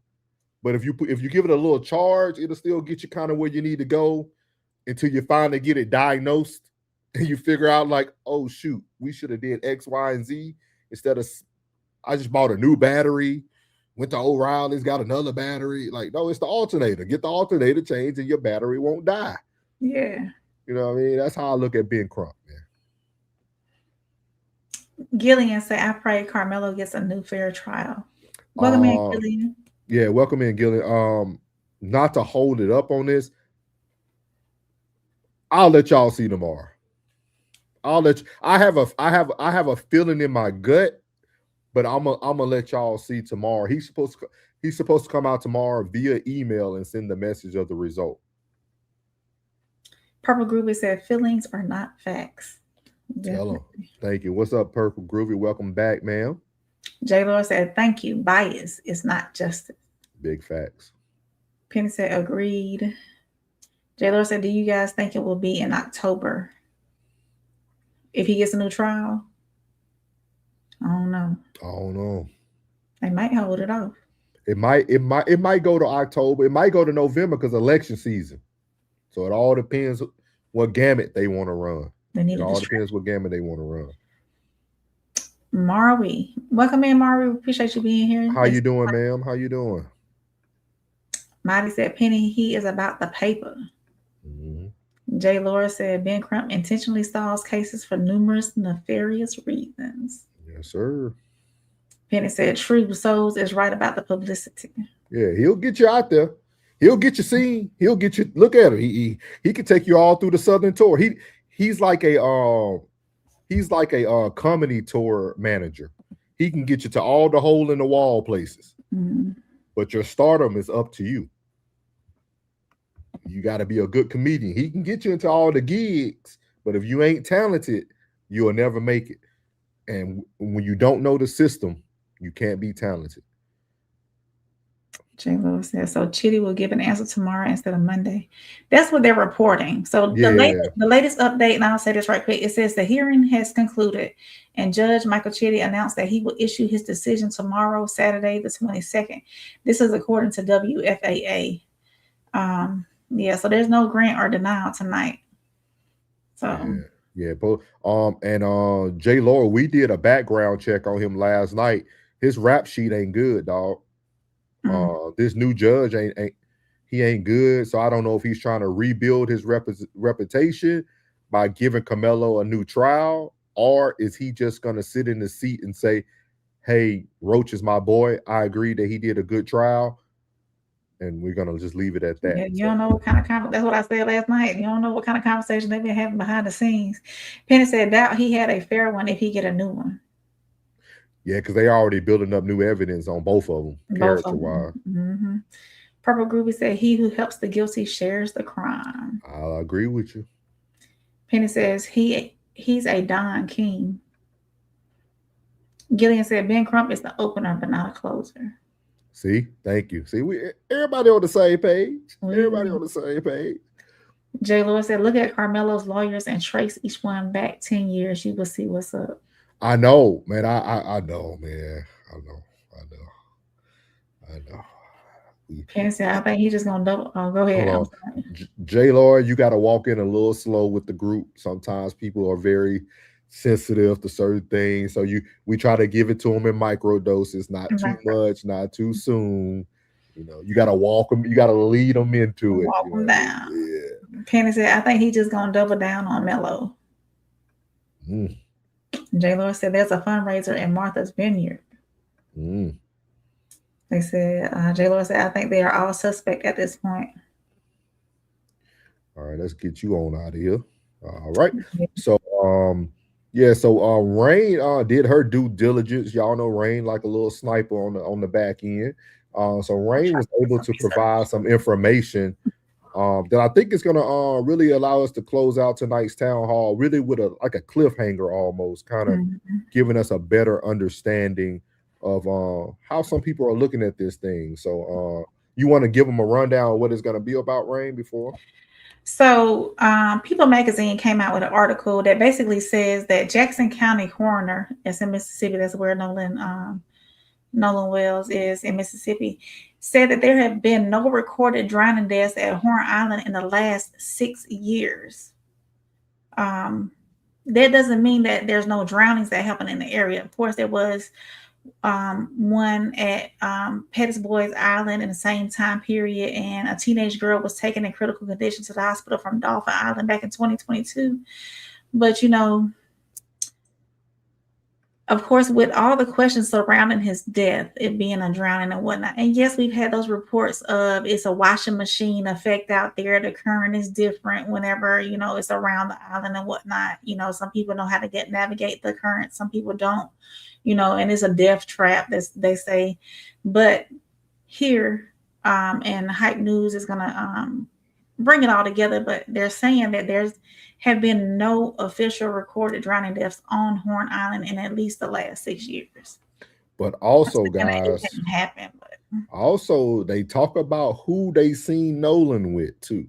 I brought this up before. Everybody keep talking about girls. Girls. I do it. Portland, my Glove, Right Plus News. I'm Janaba. Breaking news coming out of Mississippi. Key information connected to the case of Nolan Wells has now broken online and is adding to ongoing speculation. In an exclusive finding from People Magazine, it has now been revealed by a Jackson County official that Horn Island has not seen any official drownings in the past 6 years, according to the coroner's office. In the People Magazine exclusive, it goes on to read, despite the current and deep water around Horn Island, echoed in the concerns of some locals, data obtained by People indicates that recent drownings there are rare. The Jackson County coroner said that there have been no recorded drowning deaths at Horn Island in the last 6 years. An official tells People in response to an open records request. For some, this is extremely interesting given that many have suspected foul play was involved, and that the sheriff's department originally suspected Wells' death to be an accidental drowning, which would anger many since an official autopsy was not completed when that statement was made. So if there has been no drownings on Horn Island in 6 years, what are the chances that Nolan just so happened to experience this unfortunate and, from the gathered information, rare incident? In that same exclusive, it will go on to share that drownings have occurred on nearby islands, but again, nothing on Horn Island, where Wells was last seen alive. Now, at the top of this case, many have shared their theories of Nolan possibly drowning, with some accusing a potential part of the island being known for rip currents. But viewing where many were positioned in the water that day, it's been hard for some to believe that Wells could drown in water that's waist deep. Now, one user on TikTok, and who is also a retired officer, would be on Horn Island on July 4th and confirmed seeing Wells that day, and would go on to reveal in a post that Wells not only seemed okay, but everyone was in waist deep water. Pictures from his post would also go on to confirm this. Now, a user would first go on to ask, can you confirm if there's phone signal on the island? In which the user would go on to say, maybe one bar on the south side of the island. You can maybe get text messages. We walked the entire island on the 4th. And yes, we saw Nolan earlier that day, but before these pics were taken. He was with a group of white girls who appeared to be around his age. The only reason I remember is my wife said he was one of the former Ocean Springs football players. He did not seem to be impaired by any means. This was also 12 or 1-ish. Nothing seemed out of the ordinary. Nobody brings their phones off the boats. I did because I wanted to take some pics. Most people are in waist deep water. It's a tragedy either way, but I hope no foul play was involved. But if it was, he needs justice. So much misinformation. Leaving your phone on the boat is common practice at the island. No docks there, so you have to wade to the beach. Every boater, when time permitted, washes their boat and flushes it, especially when leaving salt water, as soon as they get home. His Snapchat would not be used if he didn't have his phone. His mother said he would not leave his friends. We saw with our own eyes he was not with his friends. He was clearly interested in one of the girls. Nobody knows the whole story, but hopefully they will get to the bottom of it. It was also a very family-friendly environment on the beach. Numerous families with small children. If something nefarious happened, it wasn't on the beach. Boats were parked too deep on the island. It would be easy to lose sight of someone behind one of the boats, and the water drops off pretty quickly in some spots. I'm retired law enforcement and worked federal and state investigations. Nothing is off the table. He had 2 autopsies, and the toxicology takes a little while. I have faith in the Jackson County Sheriff's Office. Everyone sees Mississippi as this backwoods racist place. It couldn't be further from the truth, at least here on the coast. Either way, I feel there is a lot of misinformation being spread, even blatant lies by racist people, white and black. Unfortunately, this is the way of the world. I hope this sheds some light on that day on the island, sending prayers to his family and friends who are affected by his tragic loss. Now, over on Instagram, on Thursday, D.L. Hughley would further push against claims that Wells drowned, as he would go on to share a video of a woman taking the stance against those who continue saying that Wells lost his life in an accidental drowning. For his caption, Hughley would go on to say, all this. He was on an island that was very populated with a lot of people. Let's just talk fundamentals of basic common sense, okay? If he drowned, at what point did he drown? And did no one see him drowning? And if he did drown, how and why did he drown? Do we think that he was just like out there and he fell in the water himself and just suddenly couldn't swim and drowned? Do we think he just went for a swim and the rip current took over? I'm asking. Because if you're so convinced that he drowned, how did he drown? I get that drownings happen. How did he drown alone where no one saw him drowning? Because no one's reported him drowning or seeing him drown or even seeing him struggle. And I want to say he has to be a good swimmer because they did mention a pool party too that he attended. So I don't think that he would like go on a boat and go to a pool party if he couldn't swim. Now, that same woman later on in her video will go on to predict that Mississippi officials will attempt to get the outcome they want in this case, with a potential uproar to soon follow. Now, despite many pushing back against drowning theories, there are some, however, who still believe that him drowning is very plausible.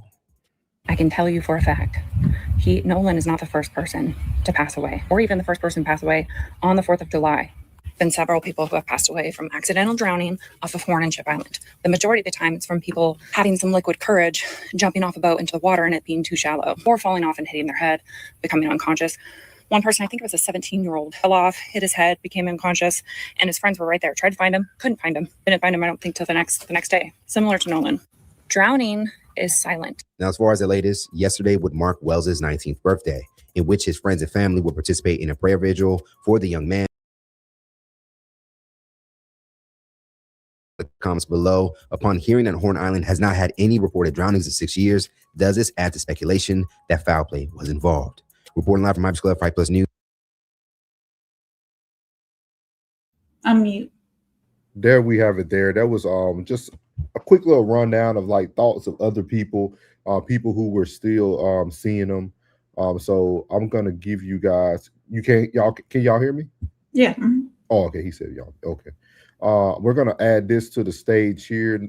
Gonna make it bigger. Let's go over here, Rain, so everybody can see it. So this right here is the DA for this is for Mississippi, right?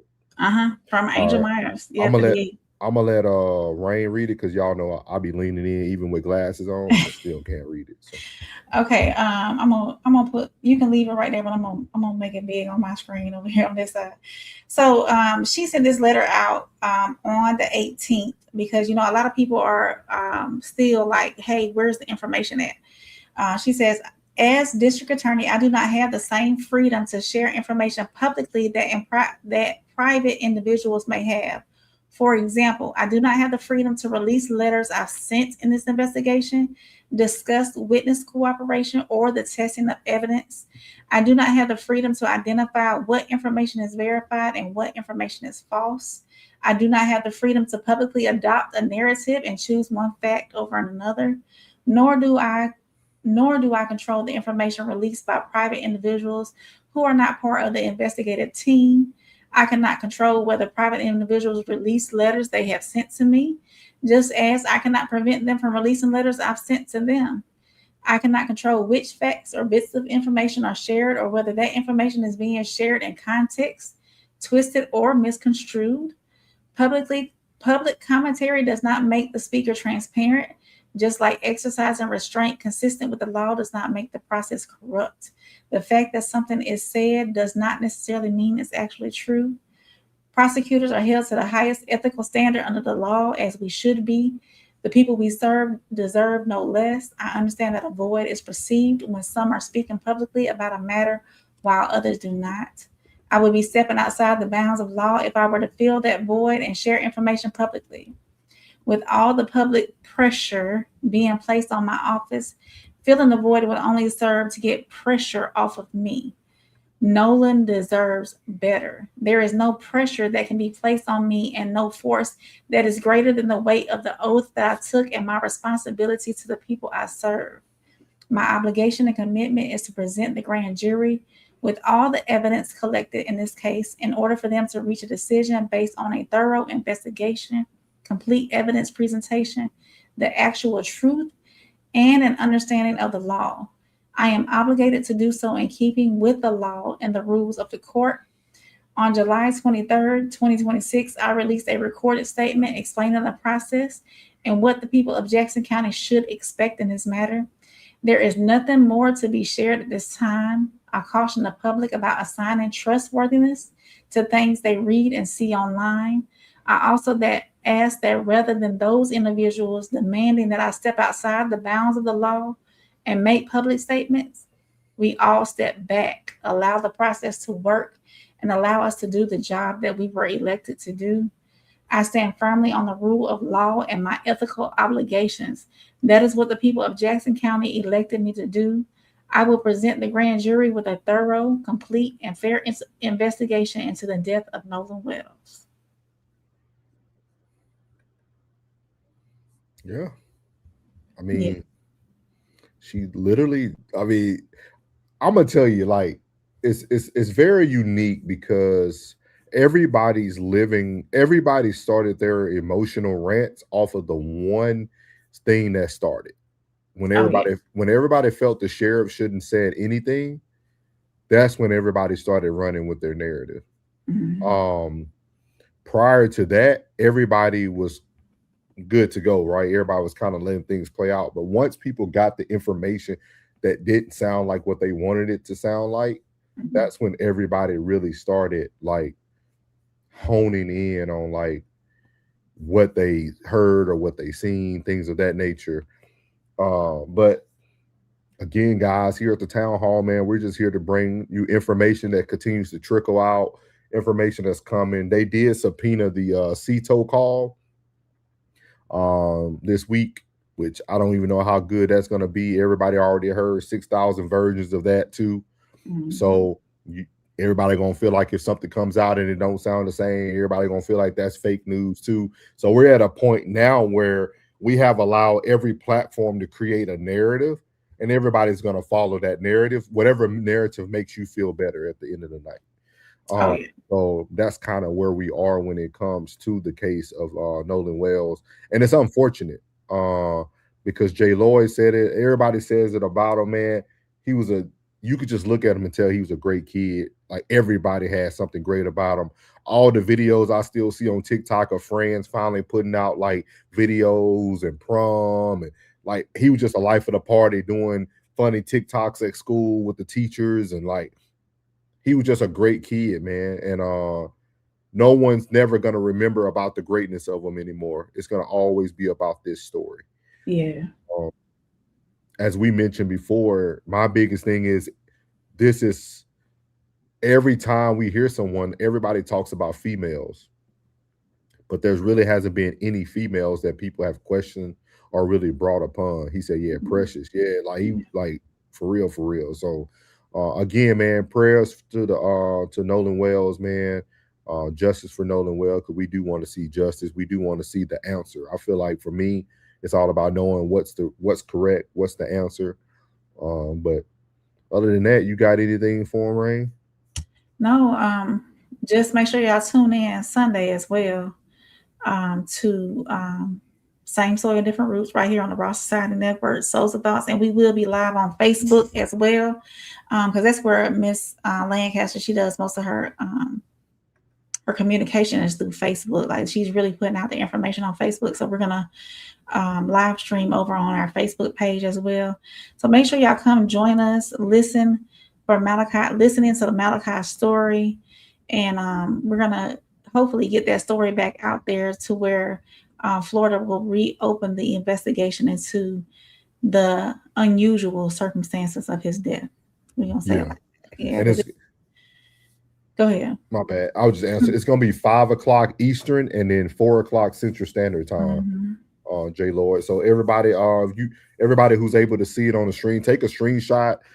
It's also on the Facebook as well of the Raw Society Network. Also, Miss Sophia just actually shared out the post as well today. So if you're on Facebook, Instagram, we posted it on YouTube. We're going to have this live show supporting the Lancaster family. It's their fight for justice, man. So the mom, Miss Sophia, is going to be up. And it's going to be 5 p.m. Eastern Standard Time, 4 p.m. Central Standard Time. And like I said, the floor is going to be hers. We got to talk to her yesterday just to let her know as well that, hey, we're here to just allow you to share your story for more people to hear it. Don't really have any crazy questions or anything of that nature. But she is open to questions. She says she's open to answering questions. So you guys might have an opportunity to do that. Only thing I ask is that everybody be respectful. Definitely, yes. This case still is ongoing. It has not been closed. And she has all the details, all of it. And you can see it all. Me and Rain have really looked into it, did a lot of research on it. And this one really doesn't make sense. No.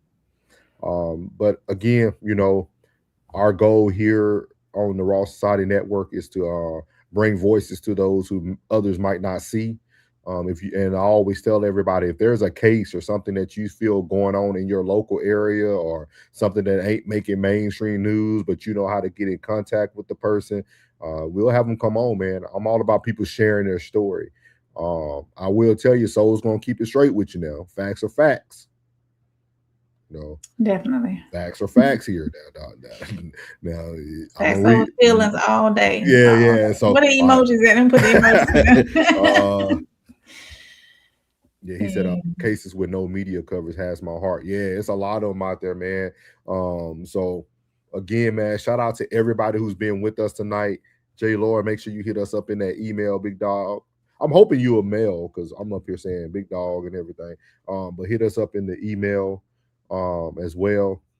And we look forward to talking with you, man. And hopefully we can have you up for one of our live showings. So, but we appreciate everybody who has tuned in. I'm going to let Miss Rain do the closing, and we're going to keep this up so you guys can see the show for this Sunday. Of course, we appreciate everybody being here tonight. Make sure you hit that like button, subscribe. Make sure you share this out with somebody who might find it informational, interesting as well. So tonight, I got one thing, Rain. Oh, go ahead. I'm sorry. I do have.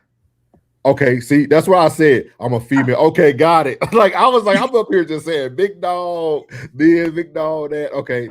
Yes, ma'am. Yes, ma'am. Yes, ma'am. Like, yes, ma'am. I'm up here. I'm like, I ain't even know because Jay could be anything. So shout out to you, ma'am. My bad. I just wanted to add. But I will tell you guys, I said it last night. I want to tell you guys again.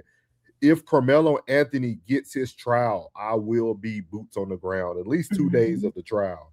I'm gonna get out there and go and get me a seat in the courtroom. Shout out to the fit lawyer of ATL. She pretty much gave the playbook of how to get your seat. You got to get there about 4 a.m. just to get your card. They're letting 40 people inside of the courthouse, and then they're letting 150 into the overflow room. No electronics can be brought in by anyone, but of course you can bring a note, pen, and pad, take notes, and listen to the case live. So I will be doing that if he gets a case. So just remember that. She said it's all good. I got thicker skin than that. Appreciate it. My bad. Go ahead, Ray. So after all the interviews, after all the headlines, after all the personalities that have attached themselves to this story, one name still has to remain at the center: Nolan Wells. Tonight wasn't about declaring parents right or wrong. It wasn't about making Pastor Jamal Bryant, Ben Crump, the Cajun Navy, or anybody else the villain. It was about asking whether the pursuit of justice is becoming overshadowed by the people and platforms surrounding it. Because justice shouldn't depend on who has the biggest microphone. Truth shouldn't change depending on who gets the interview. And questions shouldn't suddenly become disrespectful simply because they're uncomfortable. If new information challenges something we previously believed, then we have a responsibility to examine it. If information supports the original narrative, we examine that too, because this cannot become team family versus team friends. It has to remain team truth. The interviews will eventually stop. The cameras will eventually move on. The tour will eventually end, but Nolan's family still deserves answers, and Nolan will still deserve the truth. So the question we leave with you tonight isn't simply, who do you believe? It's something much harder. How much are we willing to let the pursuit of a narrative cost the pursuit of justice? Same soil, different roots, and until the facts give us answers, we keep asking the questions.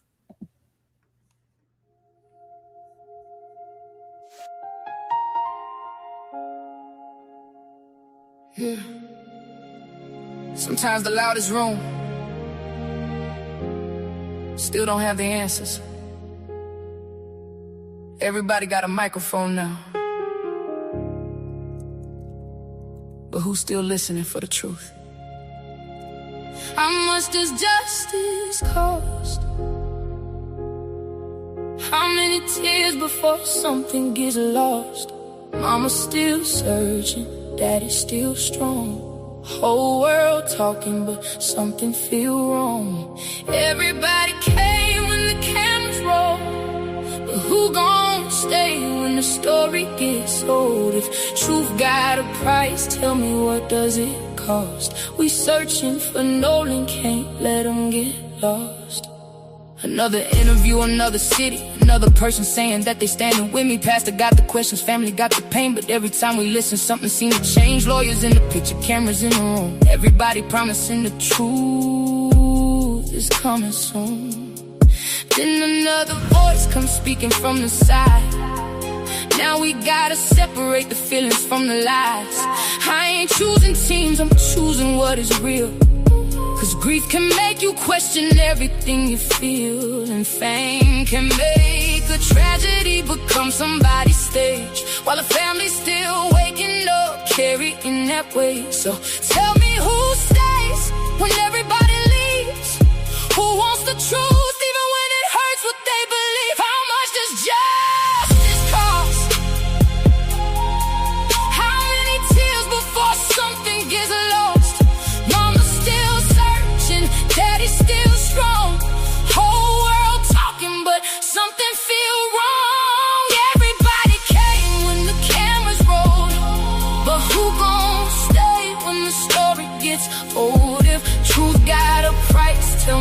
does it cost? We searching for Nolan, can't let them get lost. Same soil, different rules, we see it different ways. But facts don't need permission and truth don't need praise. Don't care about the messenger, show me what you know. Don't give me another head. Yeah. Deep-rooted conversations, real talk, real roots, real us, slows. Soft rain, no middleman between the truth. I can see it in your eyes, you got it. Pain got your heart moving cautious. Different worlds but the same kind of scars here. Different roads but somehow we still crossed it. Mad cause the world never listened right. Mad cause your truth always turned